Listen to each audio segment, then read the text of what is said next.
कोणी म्हटलं होतं तुम्हाला घ्या म्हणून? घेतलीत ना तुम्ही चाबी? तिचं माझ्यावर प्रेम होतं, आमचं लव्ह मॅरेज होतं आणि आता तिचं दुसऱ्याचं काहीतरी चाललंय. मुलगी किती गुणवान आहे, त्यापेक्षा तिचा बाप किती धनवान आहे, यावर तिच्या आयुष्याचं पोत. महिलांवरच्या अत्याचाराची कुठलीही घटना घडली की सुरुवातीलाच महिला आयोगावर आक्षेप नोंदवला जातो. अनेकदा त्या पद्धतीची डिमांडही केली जाते. पण मुळात महिला आयोग कशा पद्धतीनं काम करतं, महिला आयोगाचे काय काय लिमिटेशन्स आहे, या सगळ्याबद्दल आपल्याला अतिशय कमी माहिती असते. पण महिला आयोगाचे लिमिटेशन्स जरी असले तरी कुठे कुठे महिला आयोग मदत करू शकतो, या सगळ्याचीच माहिती आज आपण घेणार आहोत. आणि त्याचसाठी आपण निमंत्रित केलेलं आहे डॉक्टर आशा मिरगे यांना. या महिला आयोगाच्या सदस्या म्हणून त्यांनी अनेक वर्ष काम तर पाहिलेलंच आहे, पण अनेक महिलांना सक्षमीकरणाचं कामही त्यांनी केलेलं आहे.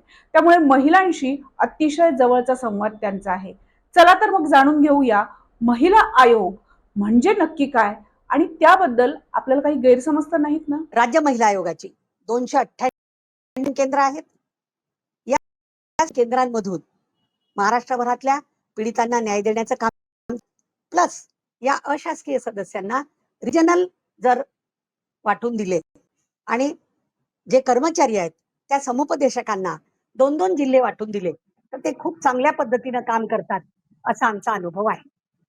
आता या सगळ्या आलेल्या तक्रारींचा निपटारा तर करतच, परंतु सोबतच सुमोटो म्हणजे स्वतःहून एखाद्या प्रकरणाची माहिती आपल्याला मिळाली असेल तर त्यावर सुद्धा दखल घेऊन या सगळ्या पायरीवर, तक्रारीपासून तर रिहॅबिलिटेशन पर्यंत या सगळ्या पायरीवर मदत करण्याचं काम हे राज्य महिला आयोग करतं.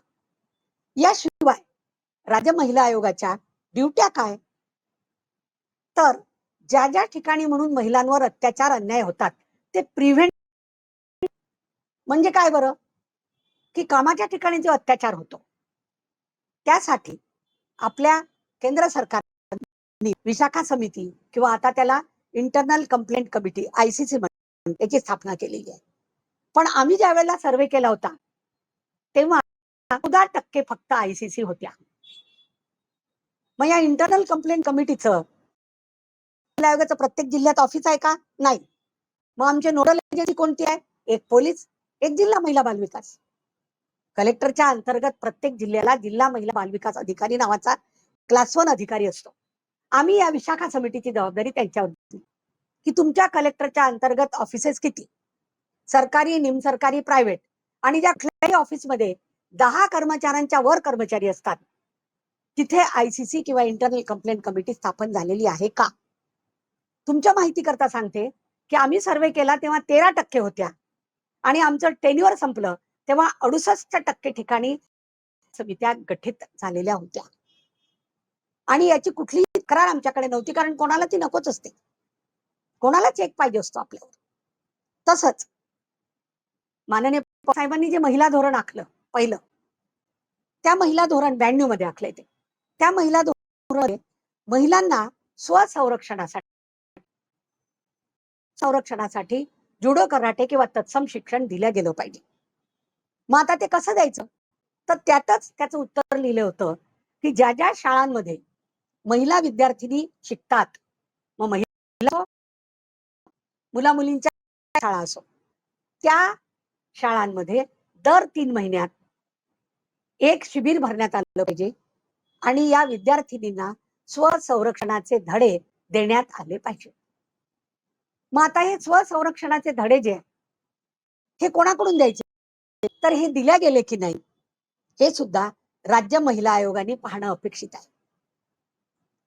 ते शाळा जर देत नसतील तर त्या संदर्भात शाळांमध्ये आणि शाळांमध्येच नव्हे तर त्यात शिकणाऱ्या विद्यार्थिनीच्या पालकांमध्ये सुद्धा जागृती निर्माण, अशा पद्धतीचे जाणीव जागृती अभियान राबवणे हे सुद्धा आपल्या महिला आयोगाचं काम आहे. आता महिला कुठे कुठे असतात, अजून जेलमध्ये महिला कैदी असतात, त्यांच्यावर अत्याचार होऊ शकतात. निवासी आश्रमशाळा असतात, त्यांच्यावर अत्याचार होऊ शकतात. तर आपण त्यांना सुद्धा रेग्युलर व्हिजिट्स देणं गरजेचं आहे. मी जिल्ह्याला गेले आणि जिल्हा व्हिजिट करून आले, नो. मी जिल्ह्यात जाऊन तिथल्या 4 आश्रमशाळापैकी कमीत कमी 3 मध्ये जाऊन आले. त्या मुलींना अन्न कसं मिळतं, त्यांना सॅनिटरी नॅपकिन पॅड मिळतात की नाही, त्या लैंगिक दृष्टिकोनातून सेफ आहेत की नाही, त्या शारीरिक दृष्टिकोनातून सेफ आहेत की नाही, त्यांना मिळणाऱ्या सुखसोयी शासनाच्या नॉर्म प्रमाणे मिळतात की नाही, हे पाहण्याचे अधिकार शासनाने राज्य महिला आयोगाला दिले. आणि जिथे म्हणून ते होत नसेल त्या त्या स्थानावर कारवाई करण्याचे शासनानं दिलेले आहेत. माझ्या काळामध्ये मी तुम्हाला 4 नावं सांगेन. जवाहर नवोदय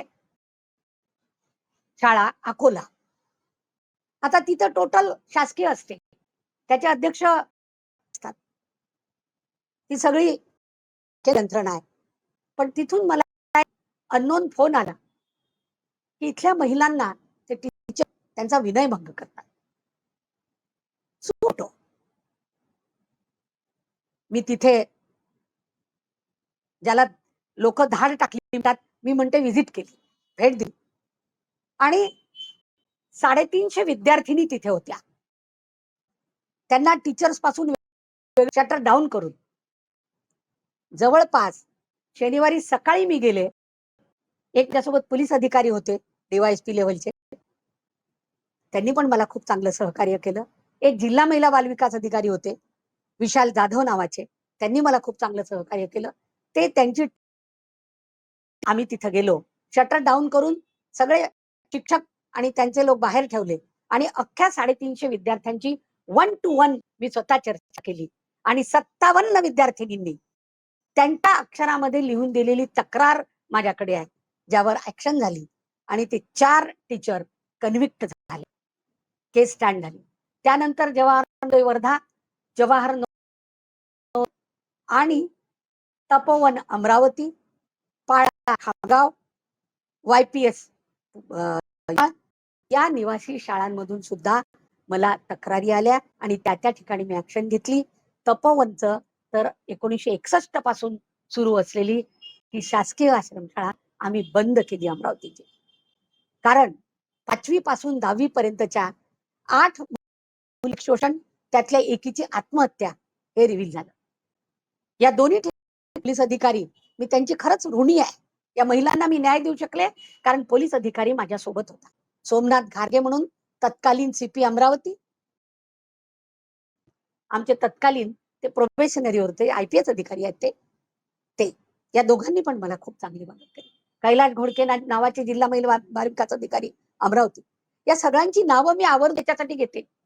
आपण शासन प्रशासनाला जे नावं ठेवत राहतो, असं 100% सगळेजण खराब नसतात, अर्थात 100% सगळेजण चांगलेही नसतात. पण म्हणून त्यातले जे चांगले लोक आहेत ते निवडून त्यांना आपल्यासोबत घेऊन या महिलांना न्याय देण्याचं काम, सुंदर पद्धतीनं त्यांचं अभियोजन करून देण्याचं काम हे राज्य महिला आयोगाला वाटतं. एक कायदा यात सुटलाय ज्यात राज्य महिला आयोग हे करू शकते, PCPNDT, स्त्री भ्रूण हत्या. अख्ख्या महाराष्ट्रात 1.25 लाख अल्ट्रासाऊंड सेंटर्स आहेत. अजूनही मुलीचा गर्भ असेल तर तो पाडून टाकण्याची मानसिकता समाजामध्ये आहे.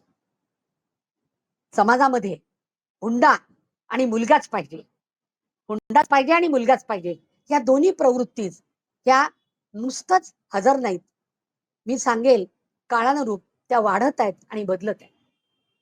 जे मुलगा मुलगी पाहायला पूर्वी 5 आणि 10 हजार लागायचे, आज लोक लाख आणि 1.25 लाख रुपये देऊन सुद्धा मुलीचा गर्भ आहे का तो काढून टाकायला तयार होतात. नुकतंच बीडला एक प्रकरण झालं. नुकतंच महाराष्ट्रातली पहिली डेकॉय केस ही आम्ही अकोल्याने केली. अकोला सिव्हिल सर्जननी मला त्यात मदत केली, कारण सिव्हिल सर्जन हे PCPNDT ऍक्टचे अप्रोप्रिएट अथॉरिटी असतात. त्यांचंही मी नाव घेईल, त्या तरंग तुषार वारे नावाच्या मॅडम आहेत. वाशिमची महाराष्ट्रातली पहिली डेकॉय केस आम्ही सक्सेसफुल केली. जी डेकॉय गर्ल आम्ही त्याच्याकडे पाठवली, तिला 1 लाखाचं बक्षीस महाराष्ट्र शासनातर्फे देण्याचं काम माझ्या NGOनी केलं. म्हणजे आपण हे करू शकतो. फक्त करायसाठी लागलेला पेशन्स, लागणारं नॉलेज, लागणारी यंत्रणा आपली काम करत नसेल तर कोण आपल्याला मदत करू शकतं याचा शोध घेऊन त्यांना आपल्यासोबत जुळवून घेण्याची गरज आहे. आता मी पुन्हा त्याच्यावर येईल की शासन, प्रशासन, आयोग यांनी आपल्याला न्याय द्यावा. हे आपण जे म्हणतो ना, इतक्या प्रकारचे लोक, इतक्या प्रकारचे अत्याचार आणि इतक्या प्रकारचे पदर या गुन्हेगारीला आहेत की कुठलेही प्रत्येक पीडितेसोबत कुठलंही शासन प्रशासन राहू शकत नाही. हे सेल्फ पोलिसिंग, स्वतःच मुळात सावध राहणे, आपल्याच लहान लेकरांना good touch, bad touch, screaming, ओरडण्याची प्रॅक्टिस. एकदा एका पोक्सो ऍक्ट मधल्या मुलीला मी विचारलं, बाळा तू ओरडली का नाही? बाजूला हॉलमध्ये लोक होते, मला ओरडताच आलं नाही. म्हणजे आपल्या मुलांना, मुलींना ओरडण्याची प्रॅक्टिस सुद्धा आपण दिली पाहिजे का, हा प्रश्न मला तेव्हा पडला. तर घरात पालक, शाळेत शिक्षक, समाजात खरंच समाजसेवा करणाऱ्या समाजसेवी संस्था. गेला बाजार, आज हगवण्याची केस जर पुढे आली असेल तर फक्त मीडियामुळे आली. त्यामुळे positive media persons, again I will write the word positive media persons, या लोकांनी जर सावध राहिलं, मुलींना सावध ठेवण्यास मदत केली, तर हे अत्याचार एकतर कमी होतील किंवा निदान पकडल्या जातील, त्यांच्यावर कारवाई होईल, त्यांना शिक्षा देणं आपल्याला शक्य होईल, असं मला स्ट्रॉंगली वाटतं. आता हे का करता येत नाहीये? तर मुळात या बाबतीत मी उदाहरण देईल हुंडा पद्धतीचं. हुंडा हा आपल्या समाजाला लागलेली कीड आहे असं आपण सगळेजण म्हणतो. 64 वर्ष अगोदर हुंडा विरोधी कायदा पारित झाला. मग 64 वर्षानंतरही कसं काय वैष्णवी हगवणेला 51 तोळे सोनं आणि एक फॉर्च्युनर आणि एक 10 किलो चांदी आणि वरून आता कोर्टात म्हणतात की आमच्याकडे 5 कोटीच्या गाड्या आहेत, तर त्या 30 कोटीच्या गाडीची आम्हाला काय नवाळी होती? अरे मग घेतली कशाला? 30 लाखाच्या गाडीची घेतली कशाला? कोणी म्हटलं होतं तुम्हाला घ्या म्हणून? घेतलीत ना तुम्ही चाबी? तर या हुंड्याचं ना स्वरूप बदललंय. परवा कोणीतरी पुण्यातलंच अशाच टॉक शोवर बोलताना म्हणत होतं की आमच्या भागामध्ये हुंडा मागण्याची गरज नाही. पुढे येऊन मुलीचेच आई वडील मुलीचं आयुष्य सुखी जाण्यासाठी तिच्यावर खर्च करतात. मी माझ्या बोलण्यामध्ये प्रियदर्शिनी नेहमी सांगत असते की दुर्दैवानं आपल्या या समाजामध्ये मुलगी किती गुणवान आहे, त्यापेक्षा तिचा बाप किती धनवान आहे, यावर तिच्या आयुष्याचं पोत ठरतं. म्हणजे आम्ही मागणार नाही, पण तुम्ही दिला पाहिजे. किंवा गेला बाजार, हे किती देतात याची रेकी करूनच पोरगी पाहायला जायचं, अशा पद्धतीची एक मानसिकता समाजामध्ये आलेली आहे. दुसरा, सोशल मीडियावरचा बळीराव. इव्हन मुली सुद्धा, माझं लग्न ते डेस्टिनेशन वेळी ते सोशल मीडियावर माझं स्टेटस असं दिसलं पाहिजे, तसं दिसलं पाहिजे, या बडेजावामध्ये लालची लोकांच्या जाळ्यात फसतात. लालची लोकांची लालच ही कधीही संपत नसते. लालची लोकांना न मागता मिळत राहिलं तरच ते सुखी राहतात. वैष्णवीच्या केसमध्ये तर लव्ह मॅरेज होतं म्हणतात. मला सांगा, माझं एका मुलीवर प्रेम आहे आणि मी तिला हुंडा कसा काय मागू शकतो? ती हुंडा देते तर मी कसा काय घेऊ शकतो? आणि आता ती मेल्यावर तिचं माझ्यावर प्रेम होतं, आमचं लव्ह मॅरेज होतं आणि आता तिचं दुसऱ्याशी काहीतरी चालू होतं, असं कसं काय बरं मी म्हणू शकते? म्हणजे सगळंच मुसळकेरात, सगळंच काही आमच्या पद्धतीनं. हा जो हुंड्यासाठीचा गावागावातला, गल्ली गल्लीतला राजकीय दहशतवाद्यांच्या घरातला हुंडा डिमांड, हुंडा लालच, फोकट में पैसे लेने का जो लालच बढ़ रही है, ही मुलींच्या खरी भविष्यावर येते.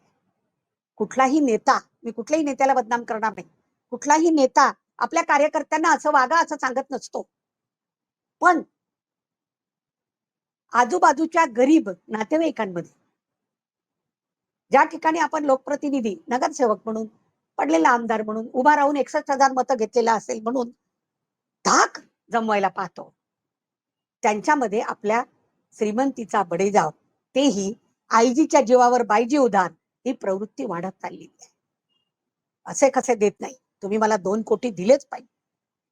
हा जो अट्टहास आहे, हा जो माज आहे, तुम्ही बघा, सर्वे करा. मी सगळ्या नेत्यांना म्हणेल की तुम्ही सर्वे करा, की काल जो कार्यकर्ता माझ्या पक्षात जॉईन झाला, लुना किंवा स्कूटी किंवा टू व्हीलरवर येत होता, 3 महिन्यात बुलेट, 6 महिन्यात छोटी गाडी आणि वर्षभरात त्याच्याजवळ फॉर्च्युनर आणि BMW आणि 80 लाखाची घर आणि प्लॉट कसा काय येतो? कुठून येतो? कसा काय तो वर्षभरात शिक्षण करून नोकरी करायला लागतो? कुठून पैसे कमावतो तो? हा राजकीय दहशतवाद सुद्धा महिलांवरच्या अत्याचाराला कारणीभूत झालेला आहे, स्पेशली हुंडाबळीच्या बाबतीत. हुंडाबळीमध्ये मला स्पेशली सांगावंसं वाटेल, 304 ब नावाचं जे कलम आहे, त्याचं सौंदर्य हे आहे की जर लग्न झाल्यापासून 7 वर्षाच्या आत मुलीची डेथ झाली आणि मुलीच्या नातेवाईक, मित्रमैत्रिणी कोणीतरी जर ती तक्रार कुठेही, अगदी लोकल पोलीस स्टेशन पासून तर राज्य महिला आयोगापर्यंत, गृह मंत्रालयापर्यंत कुठेही केली, तर त्यांच्यावर 304 ब नावाचा गुन्हा दाखल होतो. हा अजामीनपात्र, दखलपात्र, नॉन कंपाऊंडेबल आणि असा गुन्हा आहे की तिला हे सिद्ध नाही करावं लागत की हे दोषी आहेत, त्यांना सिद्ध करावं लागतं की आम्ही इनोसंट आहोत. बऱ्याच कायद्यांमध्ये असं सौंदर्य आहे.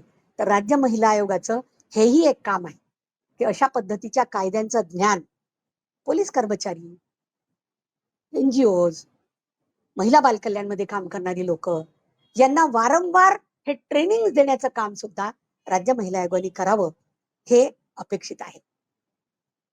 अर्थातच राज्य महिला आयोग हे म्हटलं की सध्या काय चालू आहे हे आपल्याला कळेल. रुपाली चाकणकर कसं काम करत होत्या, त्या काय होत्या, मला नाही वाटत की मी त्याच्यावर बोलू शकेन. कोण बोलतात त्यांना बोलू दे. पण अशा पद्धतीनं आपण जेव्हा कोणाला तरी ट्रोल करतो, बरोबर, त्यात ओलं सुकं सगळंच भरडल्या जातं. मला वाटतं काहीतरी 2-5 वर्ष अगोदर अशाच पद्धतीनं नीलमताई ट्रोल झाल्या होत्या. नीलम गोरे. नीलम गोरेंचं महाराष्ट्रातलं काम माहिती आहे आपल्याला? पाहिलंय कोणी येऊन? माझं एकच म्हणणं आहे की अशा टीका करताना त्यांनी न केलेल्या कामाचा लेखाजोखा दिलाच पाहिजे. तो आमचा अधिकार आहे. त्या सिलेक्टेड आहेत, त्या काही इलेक्टेड नाही आहेत आणि लॉ नाही आहेत, लॉयर नाही आहेत. परंतु त्यांना नावं ठेवताना त्यांना जाब विचारण्याचा अधिकार जे सगळे विचारत आहेत त्यांना नक्की आहे. पण त्या जाब विचारण्याला एक लेव्हल असली पाहिजे. त्यांच्यावरची वैयक्तिक टीका आणि त्यांचं डिमॉरलायझेशन यात होऊ नये. एक. आणि पुन्हा मी सांगते, त्या ट्रोलिंग मध्ये कोणीतरी लिहिले आहे की यांच्यापेक्षा यांना ज्यांनी अपॉइंट केलेलं त्यांनाच प्रश्न विचारायला पाहिजे की तुम्ही काय केलं. एकदम बरोबर आहे. कारण आता स्पेशल अधिवेशन घेऊन आमच्या पंतप्रधान महोदयांनी जे 33% महिला बिल पारित केलेलं आहे, त्याचं इम्प्लिमेंटेशन होईल 29 मध्ये. जास्तीत जास्त म्हणजेच 33% महिला खासदार, आमदार तिथं संसदेत जाऊन बसतील आणि आमच्यासारख्या या क्षेत्रात काम करणाऱ्या महिला असं अपेक्षित करतात की ह्याच महिलांना न्याय देतील. Women kind will be benefited असं आम्हाला वाटतं. मग आता हे महिला नेता तयार होण्याची जी प्रक्रिया चालू आहे, यामध्ये आपण अशा पद्धतीनं महिला नेता पाठवल्या तर त्यांना एक ग्लास सिलिंग असेल आणि त्या महिलांना न्याय देऊ शकणार नाहीत. महिलांचं सक्षमीकरण, सशक्तीकरण करू शकणार नाहीत. आणि मग 33% बिलाचं या स्थानिक स्वराज्य संस्थांसारखं नुसतं शिक्का, रबर स्टॅम्प सारख्या जर आमदार खासदार झाल्या, म्हणजे माझा नेहमी आरोप असतो, प्रत्येकच पक्षांवर असतो, की महिला कार्यकर्त्यांना तिकीट दिल्यापेक्षा कार्यकर्त्यांच्या महिलेला तिकीट देण्याकडे जो या सगळ्या नेत्यांचा कल आहे, त्यामुळे महिलांनी काम करून उपयोग आहे का, हा एक यक्ष प्रश्न मला पडलेला आहे. हे मी म्हणत असते नेहमी. माझ्या या बोलण्यामुळे माझं नुकसानही होतं, मला काय फरक नाही पडत. परंतु खरंच जर अशा रबर स्टॅम्प तिथं गेल्या, खऱ्या नेत्या तयारच झाल्या नाही, तर आपण जे करतोय हे शेख चिल्ली सारखं स्वतःच्याच पायावर कुऱ्हाडी मारून घेतोय का, हाही प्रश्न सगळ्या असल्या महिला कार्यकर्त्या नेत्या यांनी स्वतःला विचारला पाहिजे असं मला वाटतं. मी कोणाचीही बाजू घेणार नाही, कारण मला ती घ्यायची नाहीये. The right is right and wrong is wrong. परंतु जाता जाता मी एवढं नक्की सांगेन की कुठल्याही सरकारी, निमसरकारी, गैरसरकारी यंत्रणेवर विश्वास ठेवल्यापेक्षा घराघरातून rather than repair the elders, prepare the youngers. माझा मुलगा आणि माझी मुलगी यांना मी तयार केलं. प्रत्येक मीनी म्हणजे पालक, पुरुष आणि स्त्रिया दोघांनी पण. हुंडा घेणार नाही, हुंडा देणार नाही, पार्टनरला त्रास देणार नाही, त्याची शेपटी तिची शेपटी पिरगाळणार नाही. ठीक आहे, ती वैष्णवी तिच्या मित्राशी बोलत असेल म्हणून काय इतकं ढोरासारखं मारायचं? काय होतं ते? कुठले होते 19 वळ? कोणी दिला यांना अधिकार? नाही पटत ना, हात धरा, बाबाच्या घरी काढून द्या. नाहीतर जी तिच्या लवर होता, काय बॉयफ्रेंड होता, त्याच्या घरी काढून द्या. तिला मारायचं मरेपर्यंत? हा काय प्रकार आहे? तर हा संस्कार घराघरातून महिलांनी दिला पाहिजे. कदाचित पुढची पिढी तयार होईल. सोबतच काही सोशल मुवमेंट्स आपण चालवल्या पाहिजे.